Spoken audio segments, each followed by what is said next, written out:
Alors du coup, messieurs, pour la première actu, on va parler de ce qui se passe aux États-Unis, cette guerre commerciale qui est en train de se préparer, l'impact des droits de douane que Donald Trump impose. Ouais, pardon, oui. Effectivement, il y a beaucoup d'annonces qui sont faites. Il y a de toute manière, il va y avoir des impacts, hein, on l'a déjà vécu Ouais. en 2018. On a vu que ça avait eu des incidences, notamment avec le lancement de la guerre commerciale avec la Chine. Aujourd'hui, il s'attaque au reste du monde.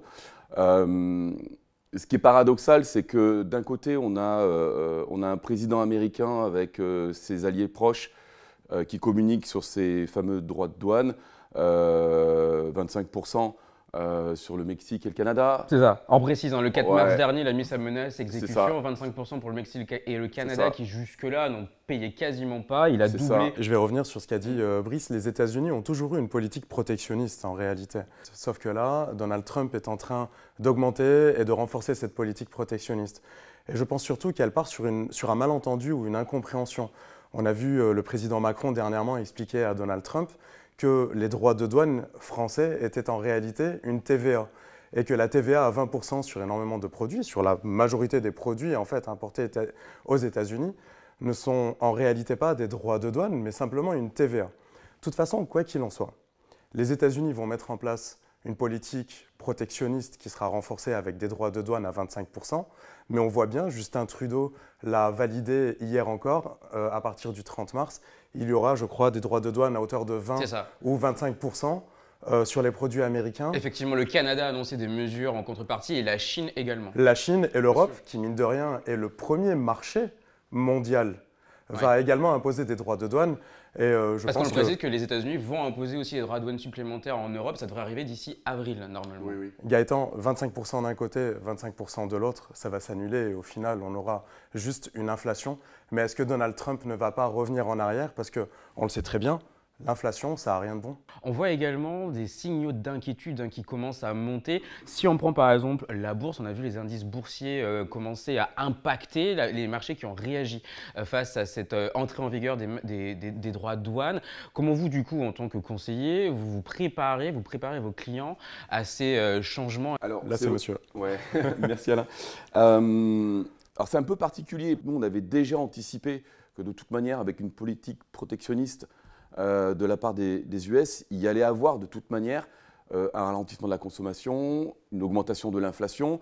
Alors, c'est vrai que si on écoutait tous les chroniqueurs économistes, il fallait être full sur les US. Nous, Exactement. on a décidé d'être contrariants. Parce que c'est justement ce que j'allais vous dire, c'est Ouais. que jusque-là, tout le monde parlait que des États-Unis Oui. pour côté investissement. Et là, on sent qu'il y a un peu un point de bascule. Il y a certains indicateurs, certains économistes et investisseurs qui commencent à dire attention, on voit des indicateurs Bien sûr. économiques américains qui ne sont pas très bons. Oui, alors c'est toujours pareil, il faut toujours se préserver de l'effet d'annonce et la réalité économique. C'est deux choses totalement différentes.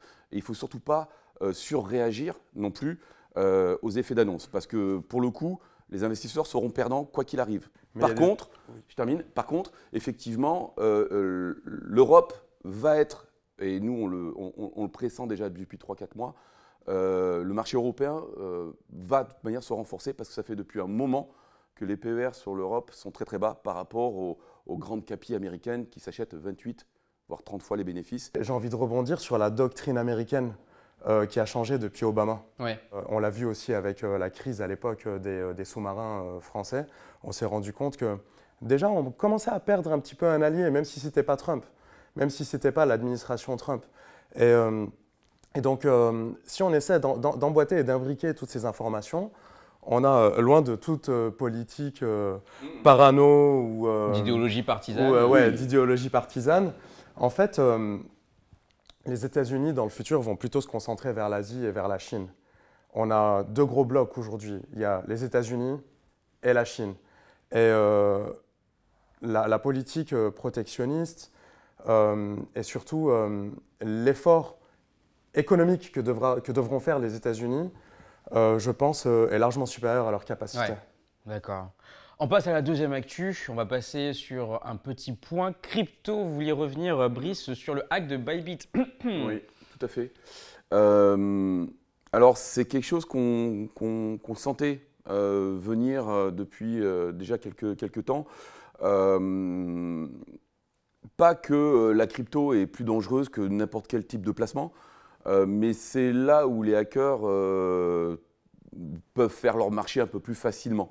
Du fait que l'objectif de la crypto, c'est d'être totalement indépendant et indécelable et intraçable, c'est très facile pour l'univers du hack d'aller voler une partie de ces cryptos et de le diluer en l'espace de quelques heures vers d'autres plateformes qui, elles, vont blanchir cet argent-là. Alors, on le rappelle, hein, c'est un groupe de hackers affiliés à la Corée du Nord qui a dérobé l'équivalent de 1,40 milliard d'euros en Ether, de dollars, pardon, 1,40 milliard de dollars en Ether à Bybit en seulement 10 jours. Vous parlez de la protection, mais la blockchain, jusque-là, était censée être justement un élément de protection. Normalement. Mais les hackers sont tout le temps en avance, surtout. Et l'intelligence artificielle permet aussi de créer des nouveaux logiciels de hack qui permettent de contourner ou d'aller beaucoup plus vite finalement sur ce genre de piratage. La blockchain reste quand même ultra sécurisée. On ne peut pas tout jeter parce que… Donald Trump a fait un tweet. Voilà, tout à fait, Donald Trump a fait un tweet ou que Bybit s'est fait hacker. Oui, et c'est Bybit qui s'est fait hacker. C'est ça. On parle la crypto, c'est pas l'Ether, c'est pas l'Ethereum qui s'est fait hacker. C'est vraiment la plateforme. C'est une plateforme importante. C'est une plateforme. Ça. On termine avec un coup de gueule immobilier. Ouais. Pardon. Alain, tu veux le faire? On n'est pas content. On n'est pas content du tout. Pourquoi vous n'êtes pas content? On n'est vraiment pas content. Ce qu'il faut savoir, c'est qu'il y a beaucoup de dispositifs fiscaux qui encourageaient en fait la création et le renouvellement du parc immobilier qui en plus est vieillissant en France. Et en plus, je veux dire, ces dispositifs fiscaux représentaient 92 milliards de recettes en France. Pour l'État. Pour l'État. Et oui. Et on décide de les arrêter. Pourquoi? Et puis, il y a aussi une loi, la loi climat-résilience, qui fait beaucoup de mal, au parc immobilier. Qui interdit les passoires thermiques, hein, c'est ça? Oui, passoires thermiques. Et bientôt, on aura à faire face à énormément de logements insalubres. Est-ce que vous appelez, comme beaucoup, à un gel du calendrier d'interdiction des passoires thermiques de la loi climat-résilience? Pour moi, la question n'est même pas dans le gel. Non. Je pense dans la suspension totale, enfin dans l'annulation. Ouais, dans l'annulation. Dans l'annulation. Il faudrait surtout que les politiciens et politiciennes décident à un moment donné de faire de la politique du logement, pas une politique électoraliste. Et tout le monde a le droit d'être bien logé. Mais à un moment donné, il faut laisser les propriétaires bailleurs faire les choses correctement et donner comment les cette inciter possibilité. Justement à et faire donc des travaux les de inciter, rénovation mais bien entendu. énergétique. Parce que si demain vous empêchez la déduction des frais de rénovation, si vous empêchez les petits avantages fiscaux liés à la réduction d'impôts sur certains types de logements, ceux qui ont l'argent et qui pourraient financer ce que l'État devrait financer, qui ne le fait pas, à le faire. parce qu'aujourd'hui, c'est les propriétaires bailleurs qui financent le développement du patrimoine immobilier français. Ce n'est pas l'État. Ça a été l'État pendant de nombreuses décennies, mais ce ne l'est plus. Et il s'est dit, je vais me reposer sur ceux qui ont l'argent en leur octroyant des petits avantages fiscaux. Mais au final, aujourd'hui, il leur dit à ces gens-là, bon, cette frange de la population qui pouvait déduire ou défiscaliser, vous arrêtez, on ne vous donne plus d'avantages, mais continuez à le faire. Nous, on ne le fera pas.